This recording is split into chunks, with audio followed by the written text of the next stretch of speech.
could be more exciting than an hour with 3 property developers. I feel like that's pretty exciting. And I'm just going to say that we're having this conversation at a time when the world is in turmoil. And so I feel like it's actually the exact thing to do is to have a conversation for an hour about a more hopeful future and how we can build it with 2 amazing people who are doing that already. We have the remarkable Rasmus Nørgaard, who you would have read about Rasmus. And also some of you may have listened to my conversation with Rasmus on the Wisdom and Action podcast. Rasmus is based in Copenhagen and is the founder of Home.Earth and the co-founder of NREP. With decades of experience in real estate investment and urban development, Rasmus focuses on creating inclusive, sustainable urban communities that prioritise livability and environmental integration. His international perspective offers valuable insights into regenerative urban development practices already being deployed and integrated in the Nordic context.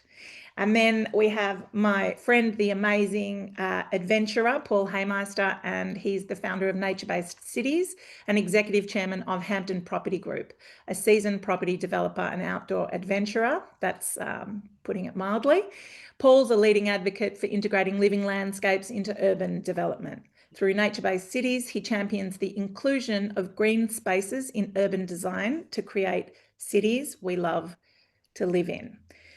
And I'm Berry, and I'm from Small Giants Academy, and in other versions of myself, I have for many years been in property development because we deeply believe that the built environment is one of the most important problem sectors to solve for as we move forward, hopefully with more hope and human flourishing. And that's what this conversation is about. So we'll hear from 2 experts who are putting a lot on the line to make that possible. This is one of 3 episodes we're going to be doing on this theme. So tune in for the next 2 episodes. And the other thing I just want to say at the start, and I'll say it at the end, is a follow-up to this that's a lived kind of journey of transformation is at Small Giants Academy, we run impact safaris. And one of my favorite ones that we run is 10 days in Scandinavia. It's our impact safari on the future of cities. It's incredible. That's where I met Rasmus, among many other remarkable guests.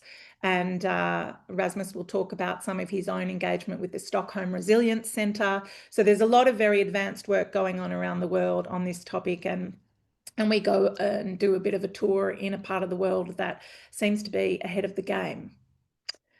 But for now, gentlemen, Rasmus, Paul, welcome. Thank you for joining us at very different times of the day at opposite ends of the earth. It's nice. Thanks for having us. Great to be here. Yeah, thanks.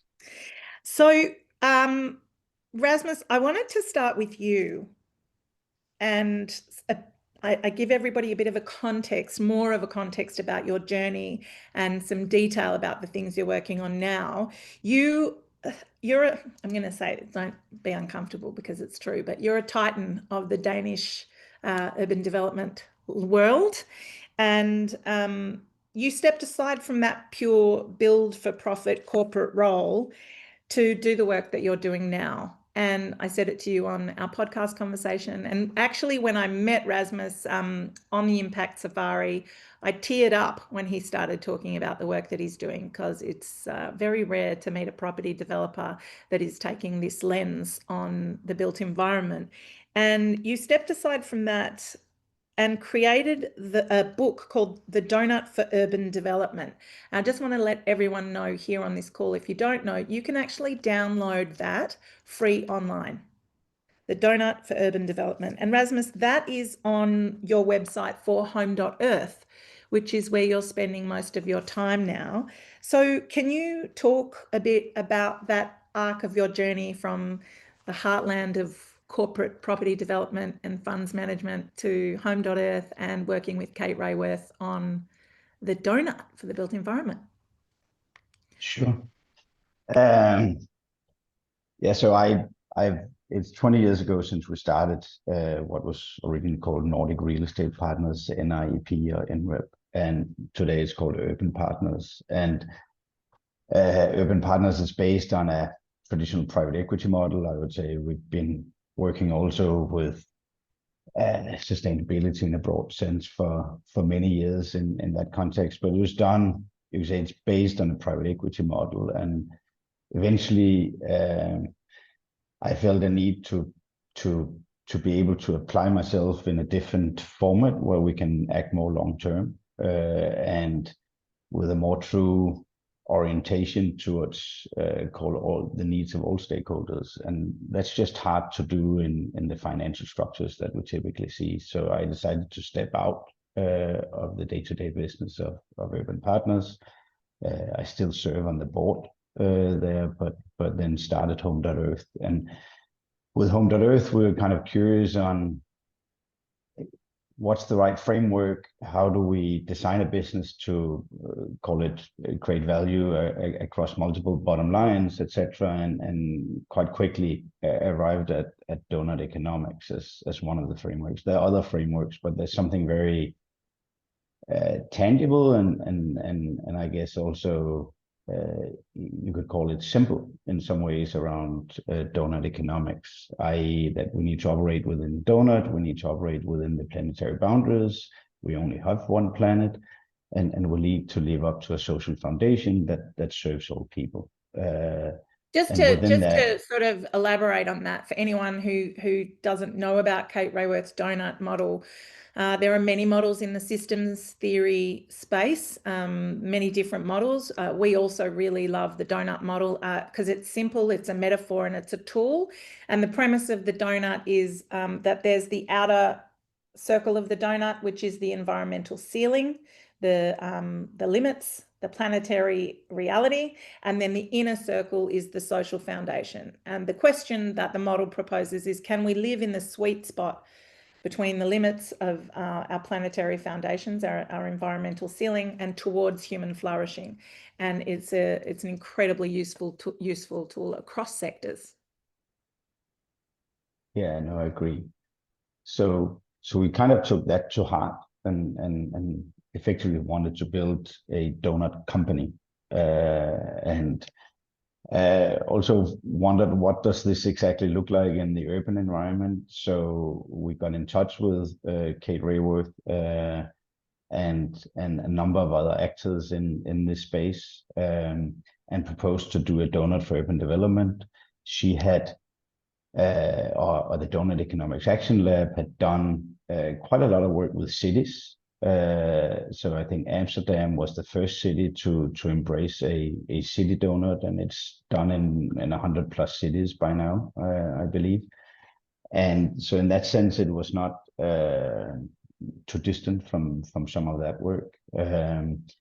But then you say we gathered a group of practitioners, advisors in the urban space, universities, Stockholm Resilience Center, and Donut Economics Action Lab, and created the Donut for Urban Development, which is the first actual manual for an industry.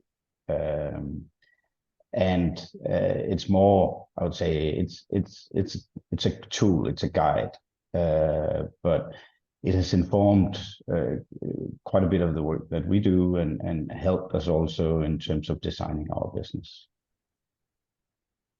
Yeah, amazing. We'll get back to more of the examples from Home.Earth and the why for that, but we might move to you, Paul.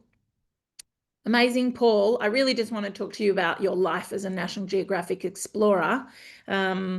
You've climbed every highest peak on every continent on Earth. You've been to the North and the South Poles, much of it with your incredible daughter, Jade, who is currently doing our Mastery of Business and Empathy program and is a truly remarkable young person.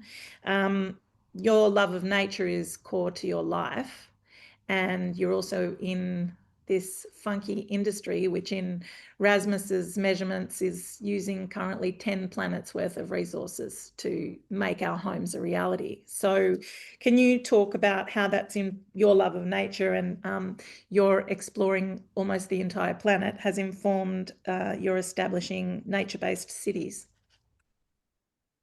Sure, Perry. I mean,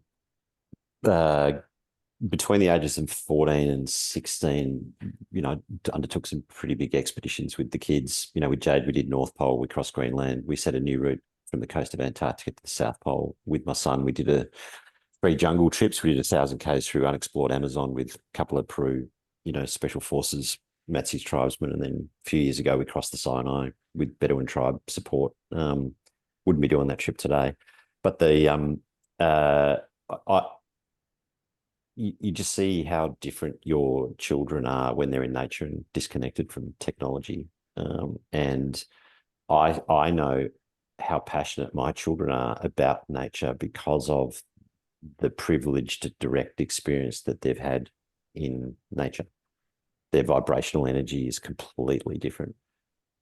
And then we come back to cities, which is what I do for a living. And my business, 20 years, started almost 20 years ago, 4.5 billion of development. 2/3 of humanity is going to live in cities by the year 2050. And we've got a generation of kids around the world that are growing up in cities that have not had that privileged experience and have had no direct experience with nature. And you can't care about what you have no direct experience with. And so, out of a sense of frustration a few years ago, knowing that developers want to do more, but not having the tools or the resources to change how development's being delivered, we started an not-for-profit called Nature-Based Cities. So it's all about trying to identify what are the levers we can pull to change behaviour, and that's has led to, in similar, I guess, in a way to what Rasmus has been doing with the donut. It's trying to create a model that we can make open source for the industry to change behaviour. And for us, we chose unashamedly to focus on nature. We reckon there's been enough focus on reduction of carbon emissions using human science and great technology. And 60,000 tonnes of old solar panels are going to landfill in Australia this year. We reckon nature's been forgotten and nature needs to be reprioritised in line with reduction of carbon emissions. So we're on a mission, and we created a set of design guidelines as an intervention at the start of the design process that developers and consultant teams could table to make sure that nature was embedded in the concept design from the start. Because if typically the living landscape becomes the parsley on the pig. In the architects design the building, and then they give it to the landscape architect at the end, and they say, put some green stuff in here.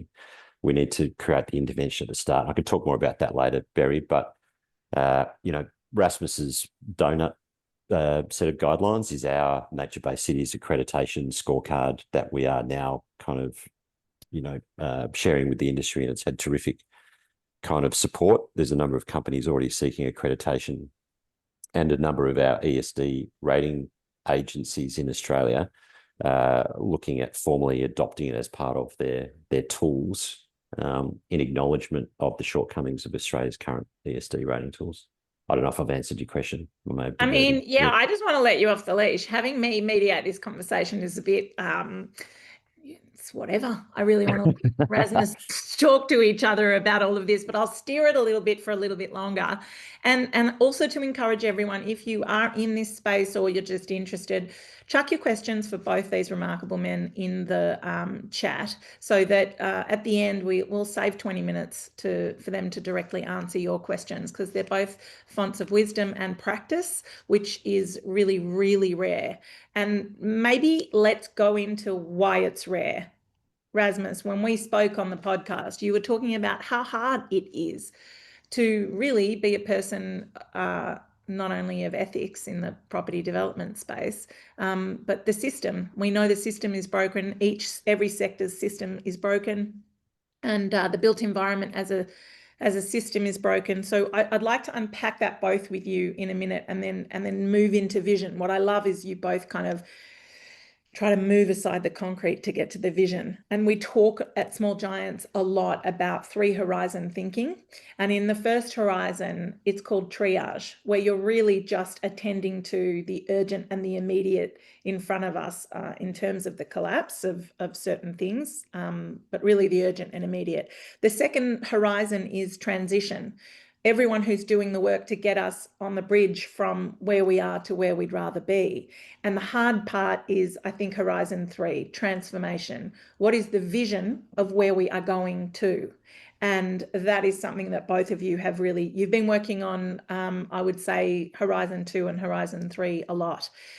So we'll get to the vision and Horizon 3, but let's get back to why it's so hard, Rasmus and Paul, if you can both speak to, one in Denmark, one in Melbourne, and I know you both want to pick each other's minds about how different it really is. Why is it so hard? Given everyone's showing up for these conversations, the hunger for the conversation, the desire for us to live in one planet boundaries towards human flourishing, no one would argue. After you, Rasmus.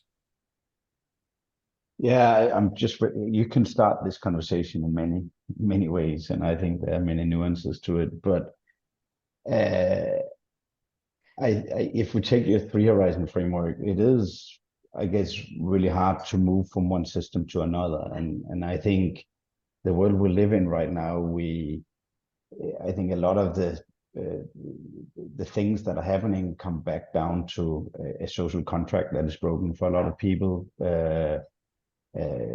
Call it, we're experiencing the limitations of planet Earth, whether it's rare earth minerals or whatever it may be. And in that sense, I think it's clear that we need to change the system, but that's overwhelming for all of us. It's also overwhelming for me, and hence you kind of have a preference for stick to what you're doing. And then a lot of people feel like moving into Horizon 2.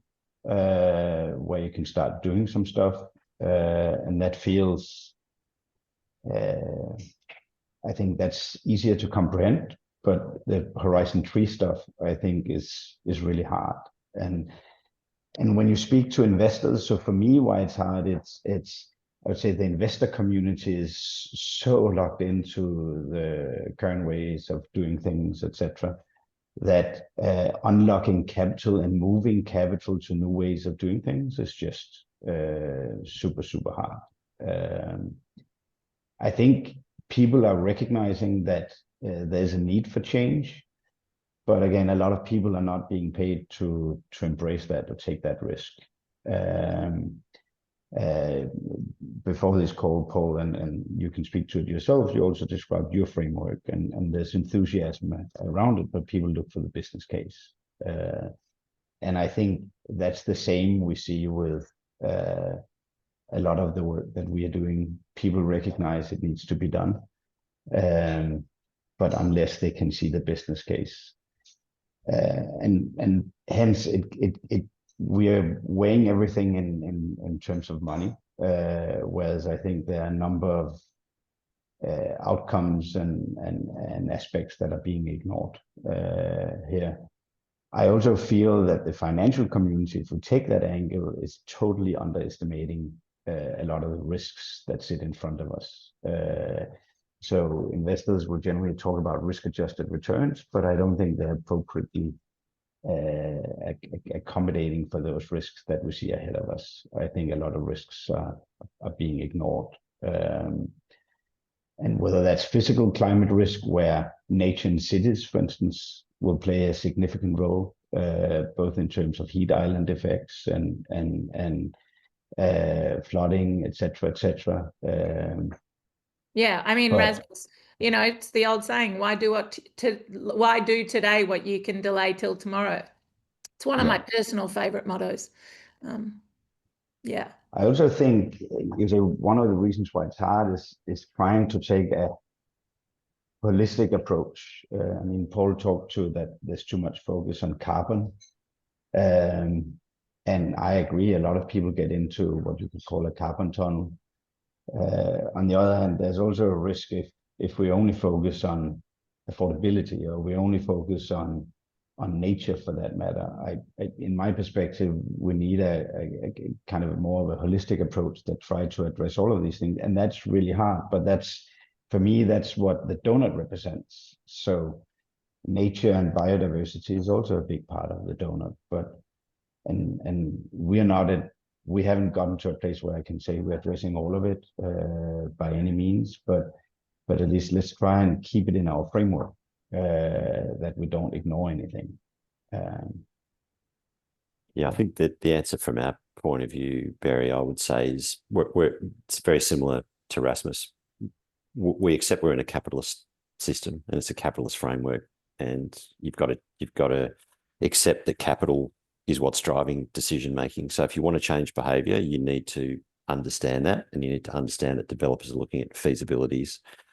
So it's about how do you covertly work within that system to change behavior, and that's about it. And for me, I'm not, or us, nature-based cities, we're not about the Rasmus's holistic donut. We are just the guerrilla warfare on nature, focusing on one thing and one thing only.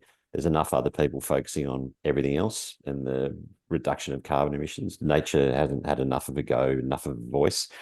So that's our job, and it's about creating a framework and the tools to change the behaviour that is pressing the buttons of the feasibility and the drivers of capital. But that's why it's so hard, because property development is about a feasibility. At the end of the day, it's a set of numbers on a spreadsheet summarised on one page.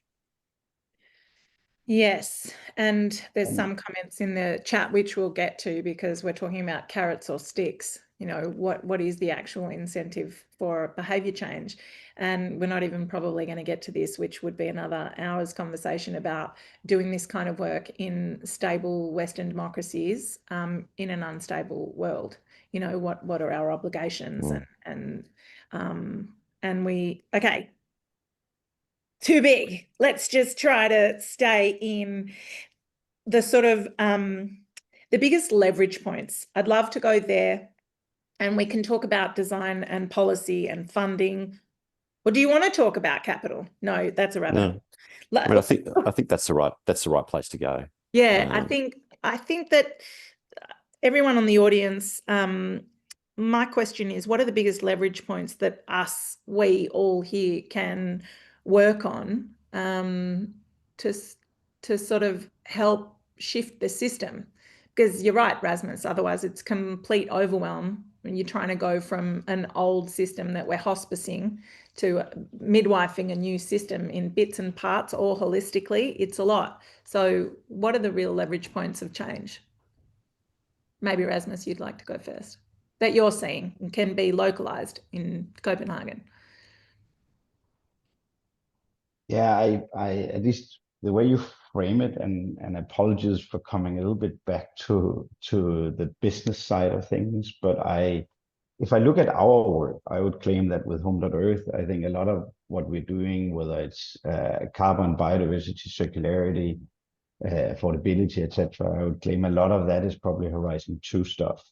But to enable all of that, I think some of the things we've done in business design is probably where I think we are closest to some Horizon 3 stuff, if that makes sense. And so when you talk about leverage point, and I hope I understand leverage points the right way, then I think business design is a really fundamental part of that, allowing us to work long term. And an example of that, there's a lot of decisions you will make differently if you have a 50-year perspective or 100-year perspective than if you have a 5-year perspective. And we know this, yet all our investment structures, all our financial structures are typically operating with a very short-term perspective. And even from a financial perspective, going back to what Paul talked about, we also know that financial returns are better in structures that can take a long-term perspective, but it's still not how we design business. So this is, I would say, where we have leaned out the most, and not look to what the capital. I mean, in that sense, we've allowed ourselves to ignore a little bit how call it capital normally looks at this, and just put the structure together in the way that we just think is most best suited to achieve these outcomes that we're seeking. This is probably not you talked about leverage points in Copenhagen. This is not a Copenhagen specific leverage point. This is, but it's just, I keep coming back to this, and sorry, it moves us a little bit away from the theme of nature. But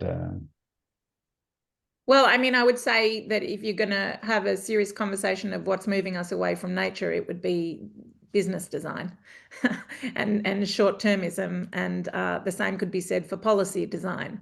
None of it is long-term, so it's a sort of like uncomfortably boring answer that we need to redesign the economy and redesign our businesses and rethink our bottom lines.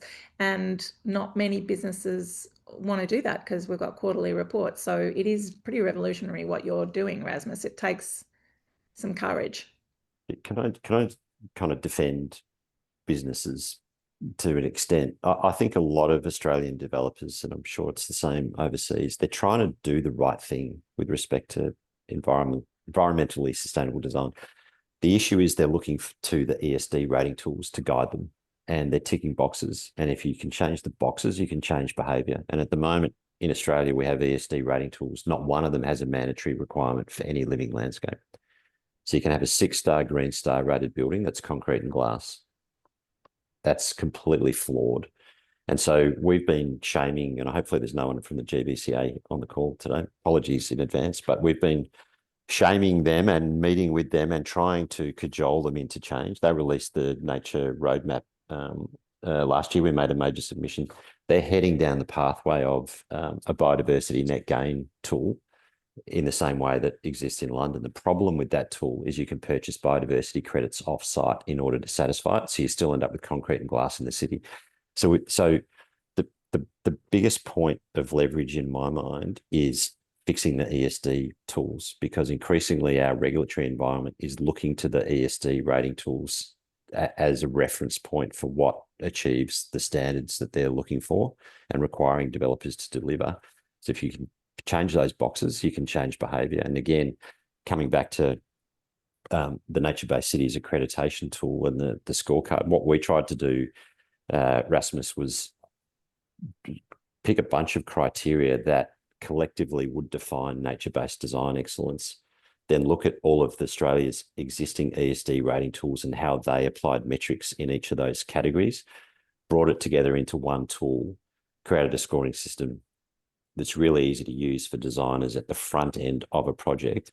And so developers can choose to major in nature when they go about achieving their Green Star ratings, if that makes sense, but to do it in a way that achieved an outcome or an accreditation that was of assistance to the developer when they were marketing their projects, which is, again, the greatest point of leverage in my mind commercially, is if I can help you sell your apartments off the plan or find tenants, then, and I do it in a way that shares that marketing toolkit with you, that's the greatest point of me convincing you to get on board and give this a go. So I think in Australia, it's our ESD rating tools, Barry, and changing the boxes. Can I comment on that? Because I both agree and disagree with you a little bit at the same time. And so I very much agree that the rating tools are important and can steer a lot of these things. What I would also say, the way I have come to see ratings over time, is that it's kind of call it the mass market tool to get everyone along on this journey. If I go back 7-8 years in Copenhagen, then getting, and we use a German standard called GGNB, Green Building Standard, and getting a gold certified building then was kind of ambitious. Today, everyone gets it. There's no one who doesn't gold certify their buildings because it's frankly pretty easy. I mean, we've learned it over the last 8 years, so everyone knows how to get a gold certified building. Some of the work we did showed, and again, granted, this is carbon, but on that gold certified buildings is roughly still using resources corresponding to 10 planets. So I see certifications as a relative measure of sustainability, not an absolute measure of sustainability, and a place to start, but not a place to end. But I think it's a great tool to get everyone along. I mean, the institutional investor market here will not buy a building that's not certified. So, and that has changed dramatically. So to get everyone in the industry to a certain minimum level, and then to your point, then starting moving that minimum level upwards, I think is a very effective tool in many ways. But it's still quite far. It's not ambitious enough, I guess, would be my claim in terms of where we need to go. Yeah, and it seems misconceived, the boxes and the mandatory requirements here in Australia. And so GBCA recently released, maybe it was a couple of months ago, new Green Star apartment pathway. So the latest and greatest for apartment development. There is still no mandatory requirement for any nature. And what it does focus on is natural light to the apartments and sound quality in the apartments, which is an absolute disgrace. Like it's just perpetuating the illusion of separateness, Mm. Yeah, I was going to say ambition is just not a word that is big here in Australia. But yeah, we're comfortable in our apartments surrounded by concrete and glass. Super comfortable. Well, you don't notice we're like frogs in boiling water, we just don't notice as there's a reduction of the things that make us human and whole, in our built environment, even though we go towards our cities. Like I know our teenagers, they're not loving the idea of being in rural environments where they're disconnected and they don't have public transport and they can't get to a concert. The two older ones went to a concert together the other day on the tram. It's where there is life, right? But the conditions in which humanity is going to congregate are being reduced, and it's sort of no one's noticing. And I think you're both talking about leverage points that are coming in at different points of the scaffolding or different places on the bridge of Horizon 2, this transition bit that we're working on. I like both the idea of interventions that are user-friendly now and simple to apply, and ones that lead us to really ambitious vision. Both are needed. We have some questions in the chat that I might defer to. But Paul, I know you're passionate about living landscapes. What have I missed? Well, I mean, I asked the question before we kind of welcomed everyone in, and you told Rasmus to shut up, not answer my question. So I assume I'm allowed to answer the question now. Yeah. So, I mean, as an Australian, and I guess much of the world, we look to Copenhagen, which has this perception of being the tip of the spear of everything cool and innovative that's happening in the built form space. And I assume, rightly or wrongly, that you're the tip of the spear in terms of nature-based development. Well, I mean, what are you seeing? What is happening in Copenhagen that talks to nature, trees, living landscape in the built environment that is cutting edge, or do we just have the wrong perception of what's happening in Copenhagen?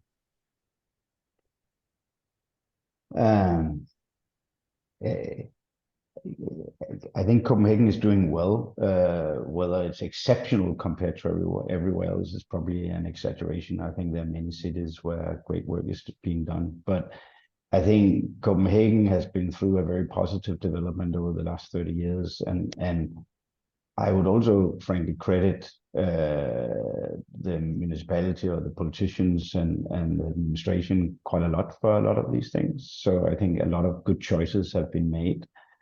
So we moved if we talk about landscapes in the city, we moved from a world where I think 10, 15 years ago, there wasn't that much attention being put to whether trees that were on a site, for instance, where you were going to do new construction, to today, if you sit with a site and you go through a zoning process, you need to map every single tree that's on the site, and you need permission to cut down any of them. So there's a very strong sentiment to try and protect all trees that already are in the urban landscape. That's one example.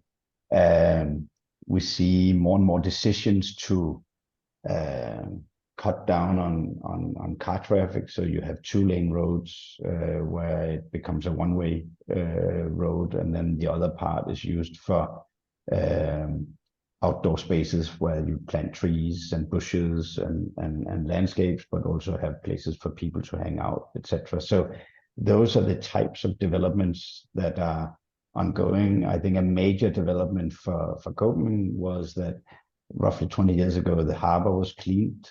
Can I just, yeah, Rasmus, can I just say that's what the team at Regen Melbourne are doing, apropos getting Melbourne into the donut.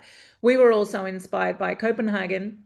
All these extremely good-looking Copenhagenites diving into the local river, like doing that at the Yarra River. Imagine, like we couldn't even, it blew our minds, having saunas, jumping in, speakers blaring, and then someone told me that in the 80s it was a cesspit. It was gross.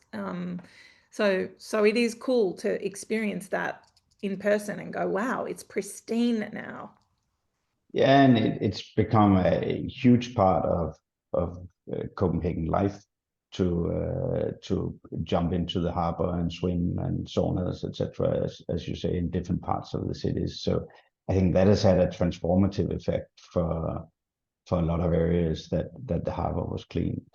So I think a lot of good decisions have been taken. I don't know that there is any individual or single of them that are call it revolutionary compared to what's going on elsewhere. I think a lot of other good things are happening in many other places, but there's been a consistent focus on this for quite some time now, and I would say stability across parties in the municipality to prioritize these things.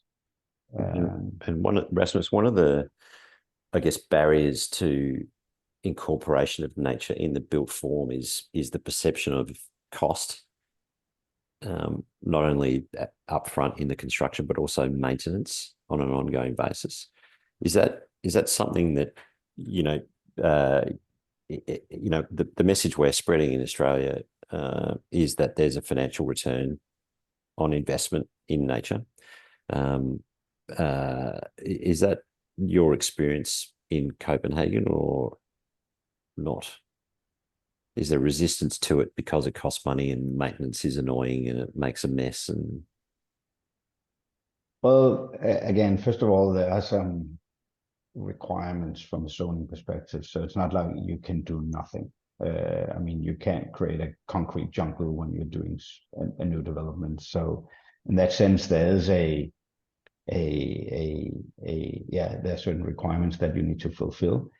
I think there's a growing recognition what it means from a health, livability, community perspective, that I think more and more developers are slowly starting to recognize that this has also positive effects on call it the value of the properties, the rent that can be charged, or the prices that can be sold for.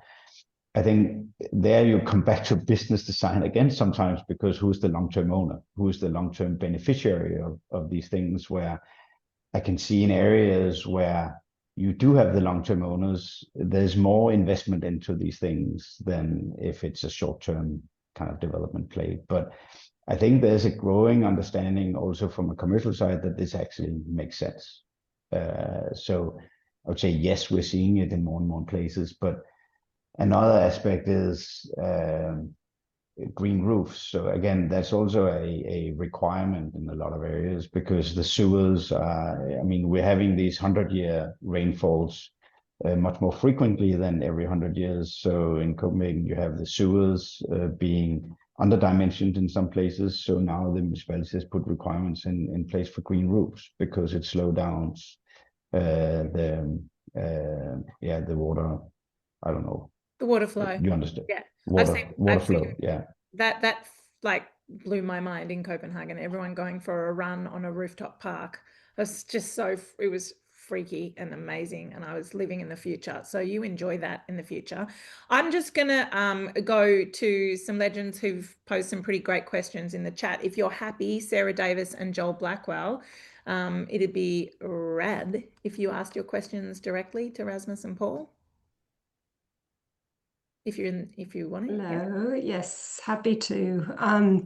I was just thinking about action, right? Because behaviors are part of that in the storytelling, yes, but actions is where we actually, meet the pavement. So one of the fastest things I've seen folks respond to in New South Wales and Sydney is when we changed the requirements for building practitioners with the whole construction process in terms of the DBP Act, and so regulations put in place. And so I'm very curious for both the donut for urban development and the nature-based cities, what they have done or plan to do with government agencies or bodies who actually oversee compliance and regulation to move the dial, more or less.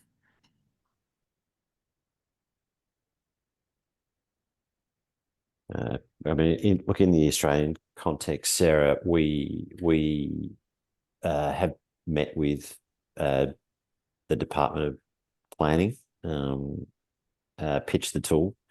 We met with City of Melbourne. We met with CASB, who are the association of the council bodies. We've got a meeting with Brisbane City Council, with Gold Coast City Council, with the Olympic kind of planning committee in the next month. Everyone's saying the right thing. It's a question of how you incorporate the tool. Like there's when we started this journey 3 years ago for nature-based cities, I had no idea how complex this was going to be, but now we've started pulling the thread. We can't stop. We just got to keep pulling. And so, the accreditation system we've had to create rules that have been lodged with the ACCC. There's license agreements. We've had to register the accreditation tool. Amendment C378, which is under consideration by the City of Melbourne, is contemplating a mandatory tool. It's been watered down. Melbourne City Council have a tool called the Green Factor tool, which now exists in Queensland as well. They are open to nature-based cities being an equivalent. The issue with the Green Factor tool is it's a black box. Developers don't know how it works. And when you get a score, and this is the issue with regulatory frameworks, it's a stick. It doesn't help you market a project. The output of the Green Factor tool is a score. You've got to exceed 0.55. One of our projects, which is, I would argue, achieving nature-based excellence, achieved 0.66 on their scorecard. That's not something I can market to purchasers. So you kind of need to bring together, I think, regulatory frameworks with how do we incentivize developers positively to change their behaviour. And on my side, I would say we are more an entrepreneur than an activist, if that makes sense. I think we are more here to try and provide examples of how this can be done, and also in a way that makes sense, almost regardless of what perspective you take on it.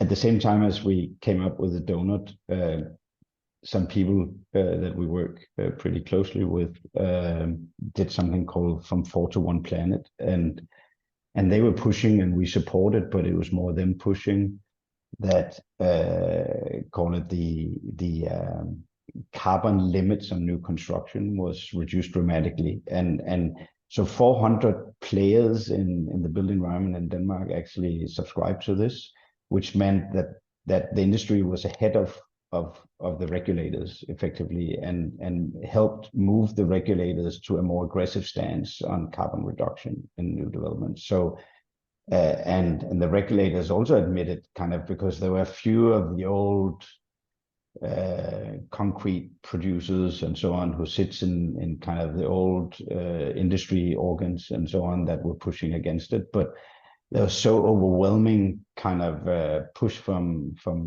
so many players across advisors and contractors and owners and so on that the authorities adopted a much more aggressive stance on that. So I think we're doing some work right now where we're also engaging with, that's more on affordability. So we've spent a lot of time thinking about how can we create a new version of affordable housing. So effectively the tenants that live with Home.Earth, they share in the profit of the company. So there's a profit sharing scheme. And it has been really hard actually to implement that without the tenants being taxed, even though they pay rent and then they share in the profit, but then they would get taxed and they were already taxed when they paid the rent. So I think we now have the solution, but that's an example of something where we're engaging with authorities. But otherwise, I would say we probably see ourselves more as entrepreneurs than activists. We have in our structure something called the Home.Earth Foundation. It's ultimately there to create a mission lock on the company, but it also receives part of the profit. And over time, that will probably lean more into an activist stance. But that's still in its very early days. Yeah. It's interesting. It's interesting you say that. I mean, it's in terms of nature. I often describe what we're doing as a business, as a developer, as kind of going rogue in nature. And in order to do that, you have to establish a long track record of trust with your sources of capital and your, equity partners. And we've done that with the industry super funds with our projects. But it exactly to your point, it's about a small number of entrepreneurial companies going rogue in areas that they think are important and leading the regulatory framework. And hopefully, everyone catches up at some point. And Joel, maybe that leads into your question. It answers a portion of it, but if you'd like to ask it. Sure, thanks, Perry. So we're a pragmatic bunch in Australia, but I am a strong believer in the importance of stories and narratives, as others have mentioned. The big sort of topic du jour at the moment in Australia is rightly our housing crisis. But there seems to be this narrative that's emerged that we can either build cheap, affordable housing or we can build environmentally sustainable quality homes, but not both. So I'm interested, Paul and Rasmus, from an international perspective about how we can change that narrative and convince community and ultimately decision makers that actually we can do both and try to solve both these challenges at the same time, and how we can push back on that false binary.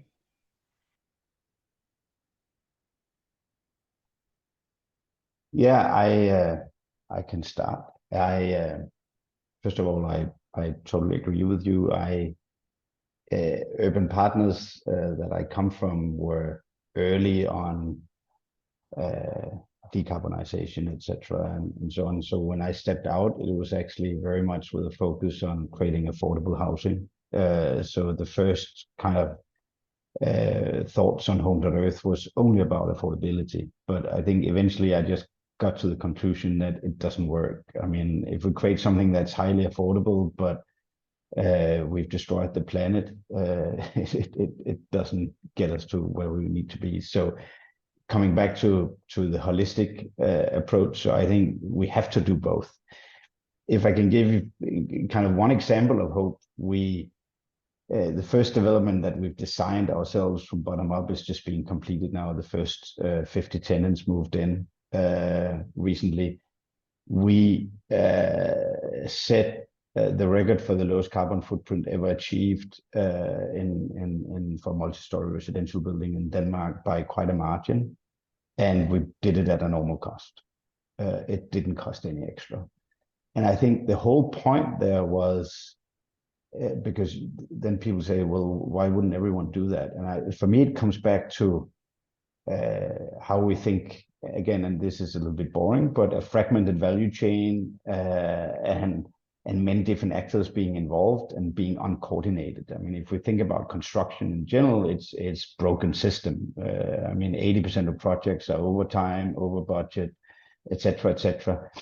And what we did is, and what we're trying to do is kind of to take responsibility for that value chain. We won't, our ownership in a way, we will never be a contractor, But if we can set the right metrics, the target outcomes at the forefront of such a process, then I think we can achieve a lot if we handhold that process all the way through. And that's what we did with this development. We set a target of, this is in a Danish context, 6 kilos of CO2 per square meter per year. In Denmark, that's measured over 50 years.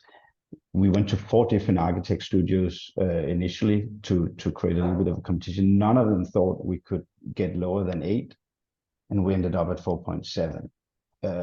So if you just keep iterating and you make sure that the objectives are clear from the outset and throughout the process, I think we can come very far without adding cost. But we need the examples.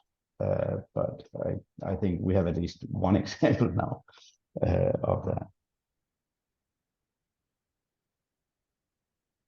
Yeah, I mean, Joel, it depends on what you define as the housing crisis.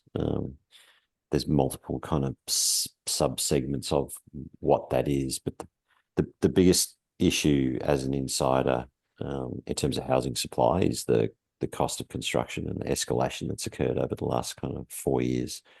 Feasibilities just don't stack up at the moment, and that's why developers are not starting new projects. It doesn't matter how many permits you issue and how many approvals you give. It's really, really hard to make anything stack up. So that's, you know, at a kind of big picture level, that is the issue. You know, developers will argue that added cost to that already impossible burden through ESD requirements is making it harder. There are a lot of elements of our, and I keep coming back to it, our ESD rating tools that developers don't want, that purchasers don't want and won't pay more for, but they will pay more for nature. And that's why developers cover all their renders in green. They don't always deliver the green, but every render you see for a new project will be covered in nature. Yeah, ways to go. We've got time for, I think, one more question. Asmita, would you like to ask your great question? Hi, Paul, Rasmus, and Barry. It's a great conversation. It's not discussed enough, and I'm glad we're starting somewhere. So the point that you touched on, that, you know, the green rating tools are just to tick boxes. So the Living Building Challenge, they have a lot of nature integrated solution, urban farming. And so it is, again, a voluntary option in Australia, not a frontline one. So do you think the donut model aligns closely with the LBC challenges? And if we bring that more in, that would start changing the landscape of our cities?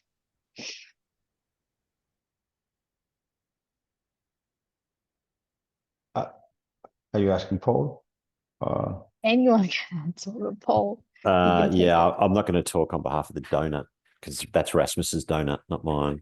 But I mean, we've looked at the Living Building Challenge, and again, it talks to too many things that have nothing to do with living landscape. For example, the selection of paint. And I know that's all important, but others can do that. You know, there's not enough focus on the living landscape, in my opinion, for that tool to kind of serve the purpose that's needed and reprioritize nature in our cities. That's my answer. But Rasmus, you can answer the donut kind of question. Well, I'm not familiar with the Living Building Channel, so in that sense, I probably can't respond fully. But I would say in the donut framework, and I think in general, I mean, you have both biodiversity on site, off site. You have health. And so on. So all these dimensions do come into play. You have food resilience and so on and so forth. So I think, yes, that is part of the framework. And I would concur with Paul. I think nature in cities is generally under prioritized, I think. But I see it as much as a health and community and livability aspect as a planetary boundary aspect. So I'm probably on nature in cities personally, I'm probably as much in the social foundation as I'm in the planetary boundaries, if that makes sense. But I think it's under prioritized, and I think through COVID, etc., we all experienced how important nature is to all of us. So yeah. And I think the one thing that's been missing from this conversation, Barry, and I know we're out of time, is biodiversity. And you can deliver living landscape for ornamental purposes that serves aesthetic, values of humans, or you can have a complete different selection of plant species that supports biodiversity. And having ecologists as part of a core consultant team in urban development is kind of next level thinking. And we've been doing it, and it's been challenging our team, but it's fundamental. And Australia is a signatory to the Kunming Montreal biodiversity global framework that was 180 countries signed at the end of 2022, including Australia. Biodiversity isn't even in the conversation in the Australian development industry, and that needs to change. Biodiversity, Paul, you mean what, like the actual planet we live on? Like actually life other than human life. Yeah. Life on Earth. Good job on including that in your thinking. I just wanted to add one point. Sorry, we probably don't have time, Asmita. I'm so sorry. No. It was 4:59. Yeah, it was a point about there's a building in New York where the red hawk eagle started disappearing. So the buildings integrated nests on it, so they started coming back in. It's like one small great example of how we can integrate biodiversity into our built environment. That's all I want to say. So thank you. Amen. That's a great note to finish on from all of us to you two legends. Rasmus, thank you for calling in from Copenhagen. Paul, thanks for being a legend. Both of you are making this real in the world, and we are so, so grateful to you just for doing what you do every day. You're awesome. Maybe we can get you two to answer the questions that were in the chat that we didn't get to. Thank you for your questions. If you want to join us in Scandinavia, please do. We'll be there very soon. You'll get to meet Rasmus and have a great time eating weird Scandinavian fish snacks.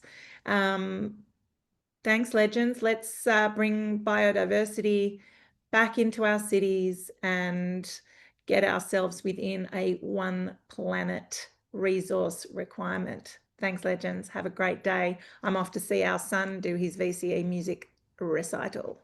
Best of luck.